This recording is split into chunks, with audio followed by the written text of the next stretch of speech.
цааш нь 2-ын 1-р хэсэг буюу задгаа даалгавруудыг бодъё. Улсын шалгалтынхаа.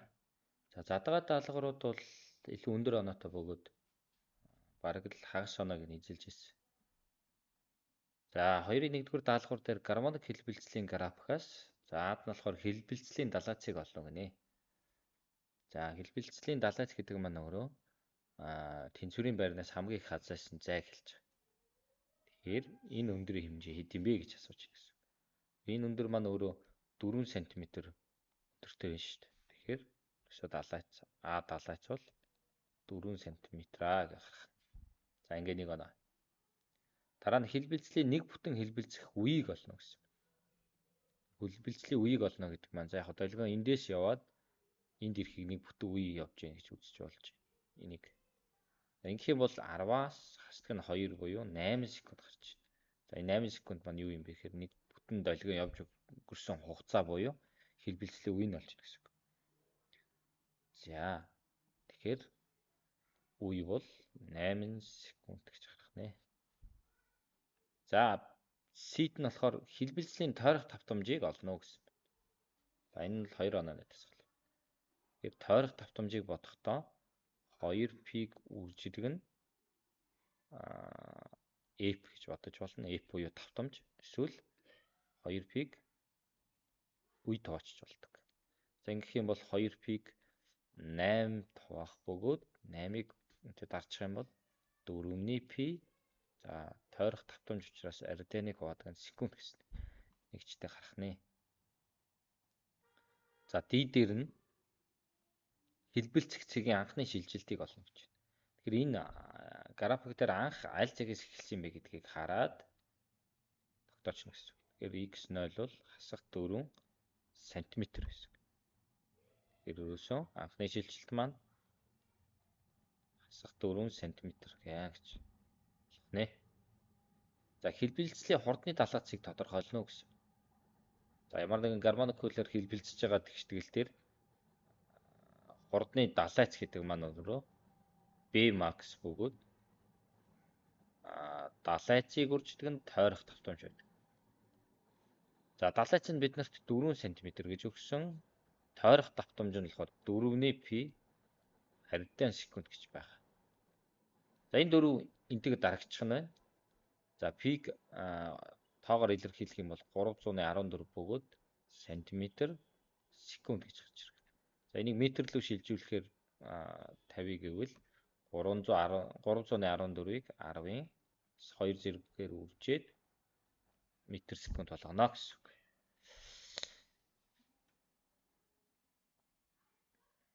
За хэлбэлцлийн хурдтгалын далайцыг олно гэж. За хурдтгалын далайц гэдэг нь маань max бөгөөд за хурднаас хугацаагаар дахиад нэг уламжил авахаар хурдтгал гардаг бөгөөд тэрний тэгштгэлийн өмнөх гишүүрээд. Тэгэхээр ерөөсөө А-г үрждэг нь омега квадрат гэж мэдж байгаа шүү дээ. Тойрох давтамжийн квадрат. За ингэ бодох юм бол 4 см-ийг үрждэг нь 4 пиг квадрат зэрэг төвшүүлнэ гэсэн. Тэгвэл 4-ийг үрждэг нь 16-ны пи квадрат бөгөөд тэгээд дарагчих юм бол 4-ний пи квадрат сантиметрийг хуваадаг нь секунд квадрат болно. За энийг муу адил 314-ийн илэрхийлвэл энийг квадратаар дэвшүүлээд 4-т хуваагаад тэгээд 10-ын хасах 2 зэрэгээр үржих юм бол метр секунд квадрат гэсэн хариу гарах байжээ. За 2-ын 2 дугаар даалгавар дээр юу болох юм бэ гэхээр зурагт үзүүлснээр цахилгаан хэлхийн 5 конденсаторын холболтыг харуулваа. За А цэгээс Б цэгийн хоорондох байгаа юм байна. За конденсаторын ерөнхий багтаамжийг олно гэсэн. Тэгэхээр конденсаторын холболтон дээр хэрвээ конденсаторууд зэрэгцээ холбогдсон байх юм бол шууд нэмчдэг. Цуваа холбогдсон байх юм бол үржсэнийг нэмсэнд нь хуваагаад өгдөг. Ингэж бодно гэсэн. Тэгэхээр Ерөөсөө C1, C2 конденсатор маань энэ хоёр маань зэрэгцээ холбогдсон байна. Нийлээд энтэй цуваа. Тэгээд энэ хоёр зэрэгцээ энэ дээр цуваагаар бодно гэсэн. За тэгвэл C1 2-ын ерөнхийг бодохдоо зэрэгцээ байгаа учраас шууд нэмчихнэ. Дээдлийн томьёогоор. За шууд нэмэх юм бол 400 микрофарадыг үржидэг нь энэ дээр нэмэх нь 200 микрофарад. За шууд нэмчихэж байгаа учраас 600 микрофарад багтаамж гарна гэсэн үг. Энэ хоёр зэрэгцээ байгаа үед бол 600 микрофарад болчихно. За дараагийн 200 микрофарад бол энтэй цовоо холбогдож байгаа учраас энэхүү томьёогоор байна. Эсэргүүцлийн эсрэг байгаа үйлдэл байгаа юм шүү дээ. За тэгэх юм бол C1-ээс 3-ыг бодохдоо 600 үржидэг нь 200 600 дээр нэмэх нь 200 гэж. За адилхан микрофарад байгаа учраас хариугийн дараа нь микрофарадаар илэрхийлж болно гэсэн үг. За энийг бодох юм бол зэргээр бодчвол илүү түргийн хариулт хүрч болох боломжтой. 6-г үржидэг нь 10-ын 2 зэргийг 2-ыг үржидэг нь 10-ын 2 зэргээр үржээд бодъё. 6-г үржидэг нь 10-ын 2 зэргийг үржих нь 2-ыг үржидэг нь 10-ын 2 зэрэг хуваадаг нь за энэ хоёрыг нэмчих юм бол 800 гарна. 8-ыг үржидэг нь 10-ын 2 зэрэг болно. Тэгвэл 12-ыг үржидэг нь 10-ын 2 зэрэгтийг хуваадаг нь 8-ыг үржидэг нь 10-ын 2 зэрэгтгээ бичиж. Тэгэхээр 10-ын зэргүүд дарагдчихна. 12-ыг 8 туваана гэдэг маань өөрөө 12-ыг 8 туваах юм бол 1.5 гарна.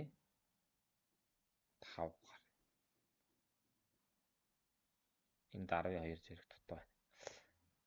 За энэ зэрэг энтэйгээ дарагдж байна л гэсэн үг л дээ. За ингэх юм бол 10-ын 2 зэрэгт буюу 150 микрофарад гарч ирсэн гэсэн үг.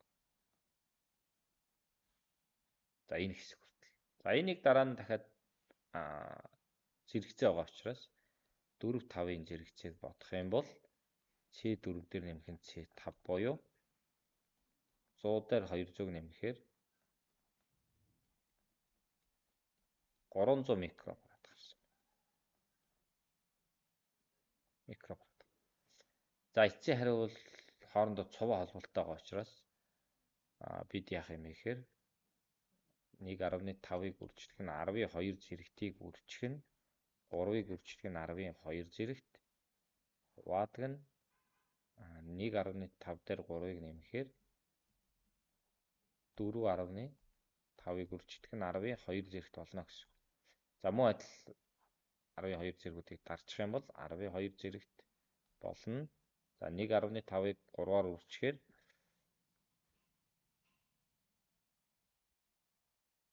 4.5 маань өөрөө доотход урагч байгаа 1 гарна гэсэн. Тэгэхээр ерөнхий конденсаторын багтаамж бол 100 микрофарад байсан байна. За энд 100 микро. За C3 конденсатор дээр U3 тэнцүү 3 вольт хүчтэй унсан бол гэж. За энд унж байгаа хүчтлийн хэмжээ 3 вольт. За тэгвэл юу болох юм бэ гэхээр ямар хэмжээний цэник хоримтлуулах вэ гэж. Ерөөсөө цэнигийг хоримтлуулахын тулд конденсаторын томьёог санах хэрэгтэй. Цэнигийг хуваадаг нь хүчтэл байдаг. Энд цэнигийг олох юм бол цэнигийг үржих нь хүчтэл болчихно гэсэн. За тэгвэл 3 дахь конденсаторын үед ярьж байгаа учраас 3 дугаар конденсаторын багтаамж нь 2-ыг үржидэг нь 10-ын 2 зэрэгт байгаа. Энд чинь микро гэхээр 10-ын хасах 6 зэрэг За үүнийг үрждэг нь 3 вольт гэсэн. За зэрэгээ тооцоод ингээ харах юм бол 2 3 6 10-ын хасах 4 зэрэгт колон цэнэг байна гэсэн. Колон цэнэг. За C дээр C1 конденсатор дээр унах хүчтлийг олно уу гэсэн байна. C1 конденсатор дээр унах хүчтлийг.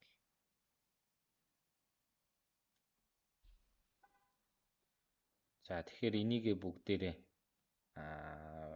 микроколоноор илэрхийлэх гэвэл 2t авчаар 600 гүрчг нь 10-ыг хасах 6 буюу ерөөсөө 600 микро колон цэнэг хоригдлуулах нэ гэж үзэж болно гэсэн үг. За тэгэхээр энд хоригдлуулах цэнэг маань өөрөө 600 микро колон. Энэ холболт маань энэ хоёр холболттой цуу байгаа. Тэгэхээр ерөөсөө цэнийг яа гэм бэхээр ижил гүйдэл гүйдэг учраас цуу холболтын үед гүйдэл ижил байдаг учраас цэнэгүүд нь ижил байна гэсэн. Тэгэхээр энд 100 микроколон C4 5 дээр C1 2 дээр бас 600 микроколон байна гэсэн үг. Зэрэгцээ холболтын үед хүчтлүүд ижил шүү дээ. Тэгэхээр O1 O2 хүчтэл ижил учраас нийлбэр конденсаторын магтаамжаар нь явчихдаг гэсэн үг бодсноор. Тэгэхээр нэмчихээр 600 микроколон бол. Энэ томьёоноос бид нэр хүчтлийг олох юм бол C1-ийг конденсаторын багтаамжид хуваана. За бид нар C1 2 конденсаторын багтаамжийг 600 микрофарад гэдээ олцсон. Тэгэхээр энд юу бичих юм бэ гэхээр цэнэгийн хэмжээ нь бол 600 микроколон гэдэг нь тогтогдлоо. За доор нэмсэн утгыг ашиглах учраас 600 микрофарад гэдгийг ашиглах гэсэн. За ингэ бодохоор 600-600-аагаа дарагдаад микро зэрэгтэйгээ дарагчиж байна. Тэгэхээр ерөөсөө 1 вольт гэсэн хэмжээ гарах нэ. За дараа нь C4 конденсатор дээр унах хүчтлийг олно гэж байна. За мөн адил ялгаагүй C4 болон 5 дугаар конденсаторууд дээр унах хүчтлүүд ижил учраас C4 5-ын ботсон цэнэгийн хэмжээг C4 5-ын дээр хоригдлуулах цэнэгүүдийнх нь ерөнхийдөө хуваачна гэсэн үг. Тэгэхээр энд адилхан 600 микроколон цэнэг хоригдлуулна. За энийг хуваадаг нь C4 маань 100 доор бол C5 маань 200 байгаа. Тэгэхээр нэмээд 300 микрофарад гэдэг энд гаргасан шүү дээ. Тэгэхээр тэрэндээ хуваачиж өгнө гэсэн. За микро зэргүүд дарагдчихна. 600 300 тавихаар 2 вольт гэсэн хэмжээ гарах нь. 2 вольт. Тэгэхээр одоо эндээс ажиглах хэрэгтэй. Цуваа холболтон дээр яадаг юм хэр хэрэглэгч болгон дээр унж байгаа хүчтлүүдийн нийлбэр ерөнхий хүчтэлтэй тэнцэж явах шин. Тэгэхээр U1 хүчтэл маань өөрөө U1 хүчтэл маань өөрөө 1 вольт. U1 болон 2 дугаар хэсгийн. За тэгээ энэ хэсэгт 3 вольт. За энэ хэсэгт болохоор 4 болон 5 дээр 2 вольт хүчтэл байна гэж. Зэрэгцээ холболтон дээр хүчтэл ижил учраас. За эдгээрийг шууд нэмэн ята. Тэгэх юм бол ерөнхий хариу гарах бөгөөд бидний потенциалын ялгар гарна гэсэн. Агаас бэцэг. За энийг нэмэхээр 1 дээр нэмэх нь 3 нэмэх нь 2 буюу нийтийн 6 вольтын хүчтэл потенциалын ялгартай байсан юм байна нэ. Тухайн хэлэх юм аа. За ингээд энэ бол өөрөө ингээд нийтдээ энэ 2 оноо, 4 оноо, 6, 7, 10 онооны дасгал байсан байна шүү. За 2-ын 3-ыг үзье. За 2-ын 3 дээр зурагт үзүүлснээс А цэг дээр байгаа ийм тэнцүү 10 кг масстай биеийг Ааш тэнцүү 20 метр өндрөөс үргэлтгүй гадаргуудыг бүр 50 байдлаас өнгөрүүлвэ. Яа. Тэгээ юу болох юм бэ гэхлээр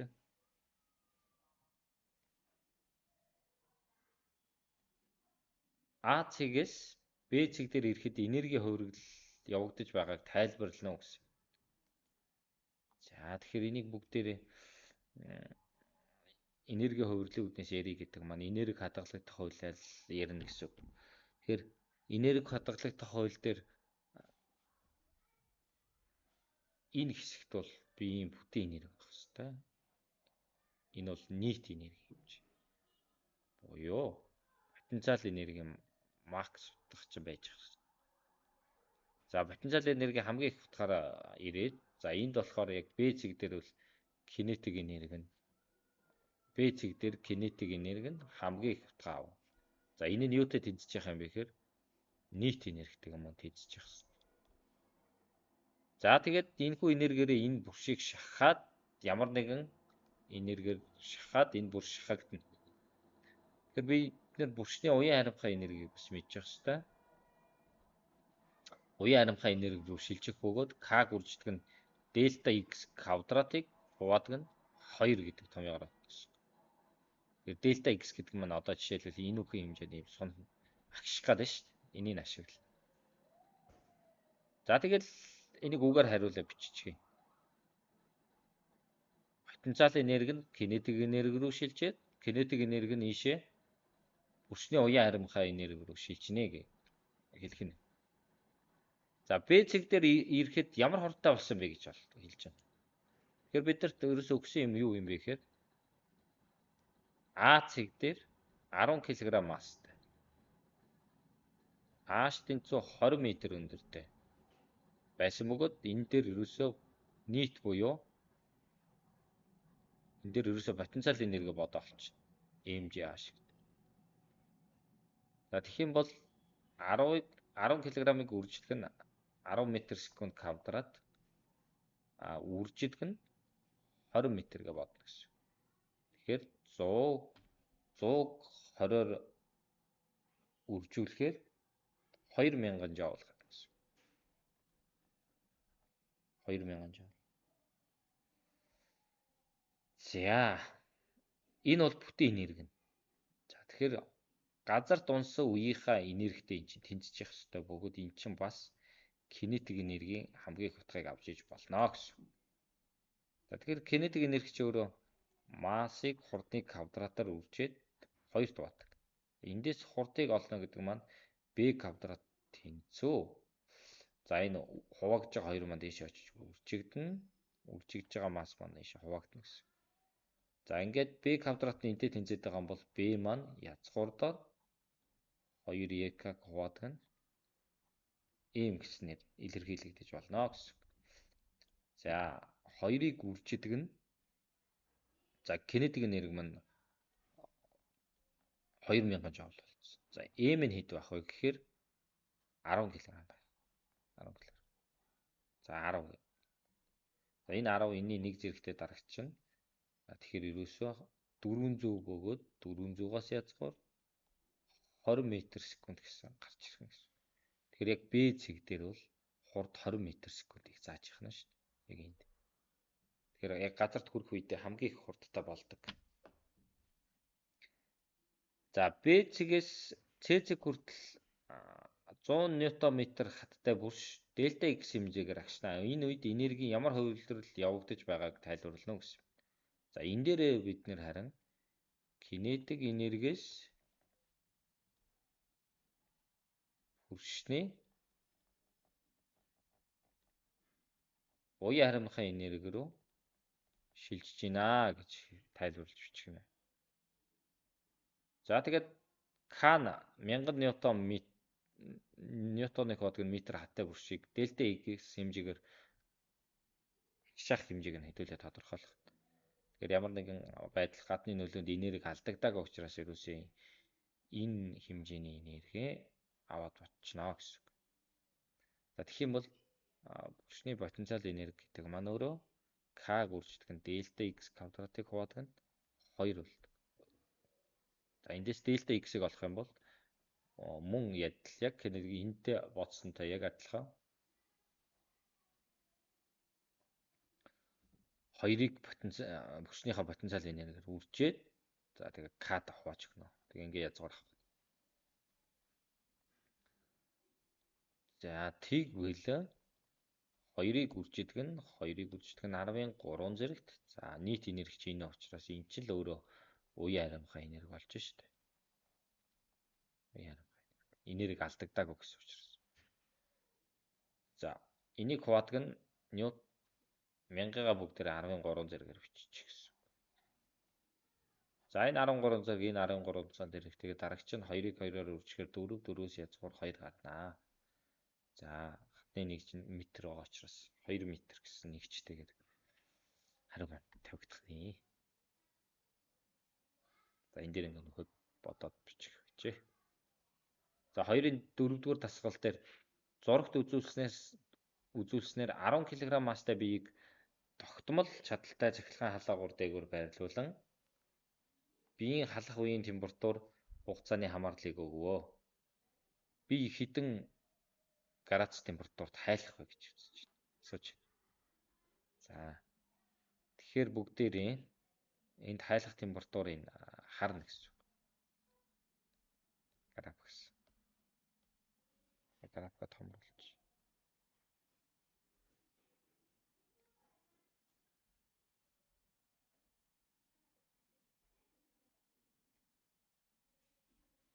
За тэгээ ингэх юм бол бүгд энэ нүдийг сайн харах хэрэгтэй.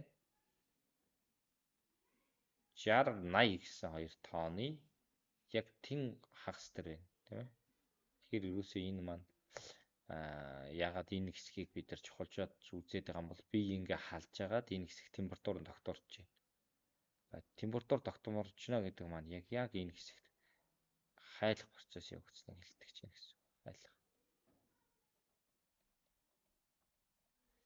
Харин энэ хоёрын голд байгаа температур бол 70 градусыг илтгэж явах бөгөөд за цааш судалж харах юм бол дахиад энэ температур тогтворцсон байна. Энэ хэсэг. Энэ бол юм халаад, хайлаад, дахиж халаад шингэн маань ууршиж эхлэх юм. Уурших температурыг хэмжээг зааж. За хэдэн градус юм бэ гэдэг нь бид нар 70 гэдгийг сонгочиход 70 градус гэж бичихэд болох. За шингэн төлөвөөс хий төлөвч шилжихэд уурших үзэгдэл явагдана да. За энд шингэнээс хий рүү шилжих. Би хэдэн градус температурд уурших вэ гэсэн. За бүгдээрээ тэгэхээр уурших хэсгийг температурыг харгалзуул. Энийг хад.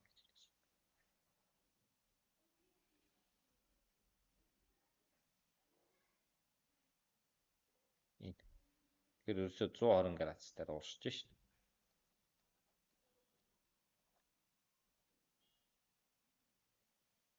За. С-дээр нь тогтмол чадалтай цахилгаан халаагуурын чадал 2000 ваттт бол биеийн хайлахын хувийн дулаан магтаамжийг тодорхойлно гэсэн. За бид нэр тэгэхээр бүгдээрээ хайлсан дулааны тооцож бодъё. Хайлсан дулааныг тооцох юм бол лямбдыг үрждэг нь эм чи хайлуулахад шаардагдсан дулаан. За ямар нэгэн халаалтаас энийг бодож үзэх юм бол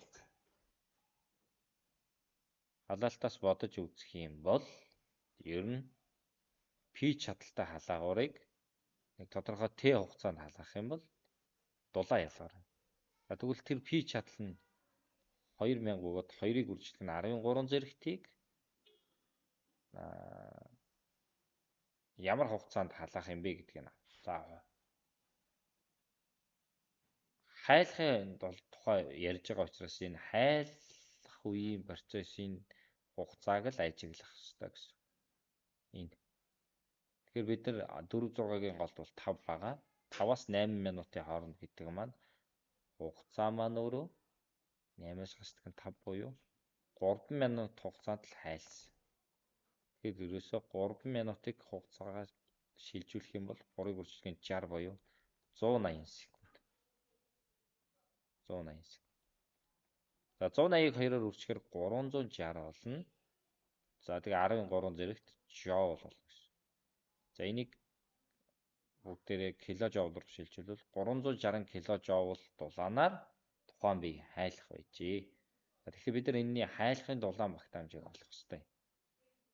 Тэгэхээр хайлахын хувийн дулаан багтаамж гэдэг нь лямбд бөгөөд том Q квадрат нь M. За Q маань хайлуулахад шаардлагатай дулаан бөгөөд 360 киложоул. Харин 10 кг масстай бие байгаа гэж хэлсэн. Тэгэхээр энийг 10 тоохгүй юу? Ерөөсөө 36 киложоул. За энэ бол килограмм. Киложоулыг хувадаг нь килограмм гэсэн хайлахын хувийн дулаантай байх нэ. За шингэн төлөвт халах үеийн хувийн дулаан багтаамжийг тодорхойлно гэсэн. Хаана шингэн төлөвт халаад байгаа вэ гэхээр энийг хэлдэг. Энэ хэсэг шингэн төлөвт халж байна. Тэгээд уурших хүртлээр халаад уурсныхаа дараагаар T болон шингэн төлөвт болоод ирж байна гэсэн. За хувийн дулаан багтаамж. Шингэн төлөвт халах үеийн хувийн дулаан багтаамж гэдэг маань за бид нар ер нь бол биеийг халаахад шаардлагатай дулааныг ингэж олдог. За энийг бид нар юуг олох юм гэхээр ерөөс C-г нь олох буюу хувийн дулаан багтаамжийг олох. За хувийн дулаан багтаамжийг C-гээр тэмдэглэдэг бөгөөд Q квадрат нь M-ийг үржүүлэх нь дельта T баг. Энэ бол температурын өөрчлөлт. За халсан дулааныг эндээс харах юм бол халсан дулаан маань Q тэнцүү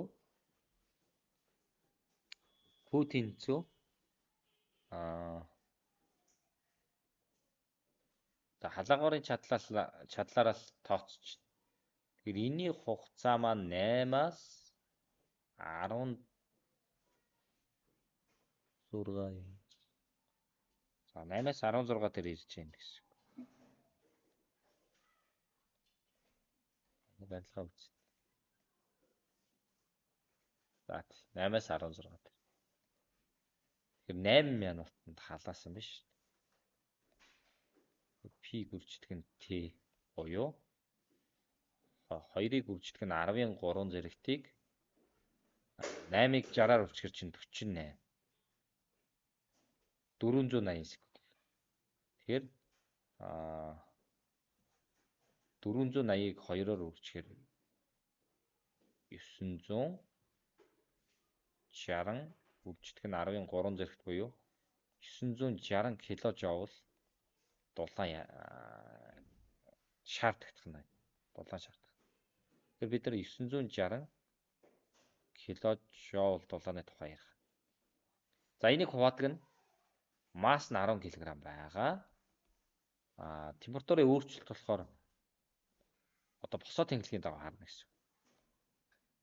Тэгэхээр босоо тэнхлэгийн дагуу өөрчлөлт маань 120-с 70 градусын температурын өөрчлөлт. 120-с 70 градус. За тэгэхээр 960-ыг үрждэг нь 10-ын 3 зэргийг хуваадаг нь за яг киложоулаар хариугаа илэрхийлж шууд. 960-ыг хуваадаг нь за 120-с 70-ыг гасгаар 50 50-га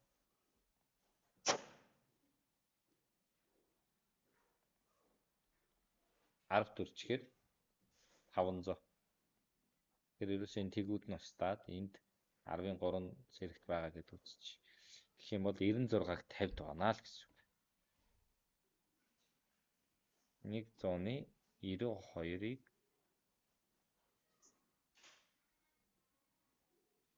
киложоулыг хуваадаг нь килограмм градус гэсэн хэмжээтэй гарах нэ.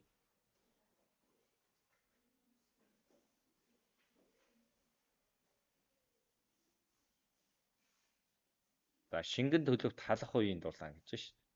За энэ бол D дээр нь энэ бодлыг хийх нь ш. За энэ Ууршихын хувийн дулаан багтаамжийг тодорхойлно гэсэн. За ууршихын хувийн дулаан багтаамж гэдэг нь маань ууршуулахад шаардагдсан дулааныг олохдоо ууршуулахад шаардагдсан дулааныг тухайн биеийн масс тоогно гэсэн. За тэгээ ууршихын хувийн дулаан гарч ирнэ гэсэн. За тэгэхээр тухайн биеийг ууршуулахын тулд энэ хэмжээний хугацаа шаардлагатай. 16-аас 23 минут хүртэл буюу хугацаа нь 23-аас 16 гасвал 7 минутын хугацаас харьцуулсан. За мөн адил чадлыг үржигдэх нь хугацаа гэх. За ерөөсөө 2-ыг үржигдэх нь 13 зэрэгтийг 7 минутаар үржих. Тэгэхээр 6-7-42 буюу 420 секунд байх нь. Тэгэхээр хариу маань 840 киложоулаа гэсэн.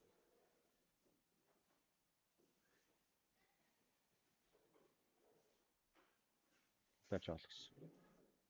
За энэ дулаанаа бүгдээрээ ийш навчиж ашиглах болно. Тийм бол R тэнцүү